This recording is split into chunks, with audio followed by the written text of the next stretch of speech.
মনে করুন আপনি আপনার বিছানায় শয়ন করছেন। এখন হঠাৎ করে একটি মশা আপনার কানের কাছে এসে গুনগুন শব্দের সৃষ্টি করছে এবং এতে আপনি চরম বিরক্ত।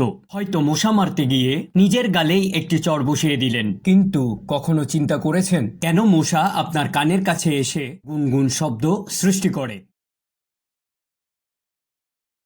মশা শুধুমাত্র আপনাকে কামড়ায় না, তার পাশাপাশি গুনগুন শব্দের সৃষ্টি করে। এটি আপনার অজানা নয়। বস্তুত পক্ষে এই গুনগুন শব্দ মশার কামড়ের চেয়ে অনেক বিরক্তিকর। আসুন এবার সেই কারণগুলো জানি যে কারণে আপনার এখানে আসা।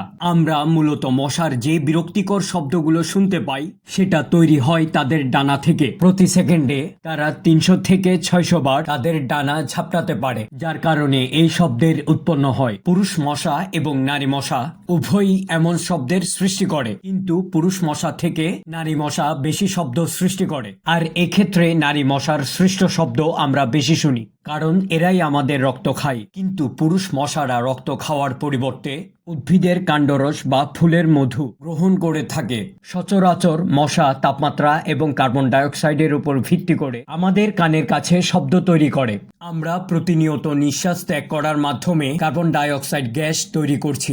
এর কারণে এমন একটি তাপমাত্রার সৃষ্টি হয় যেখান থেকে মশা আপনার প্রতি আকৃষ্ট হয়। এছাড়া আরও একটি বিশেষ কারণ রয়েছে। আপনার কানের ভেতর হলুদ বর্ণের এক প্রকার ময়লার সৃষ্টি হয়, যাকে খৈল বা সেরোমেন বলা হয়। এটি এক ধরনের গন্ধের সৃষ্টি করে, আর এই গন্ধ মশারা পছন্দ করে। এ কারণে আপনার কানের কাছে এসে গুনগুন করে। এখানেই শেষ নয়।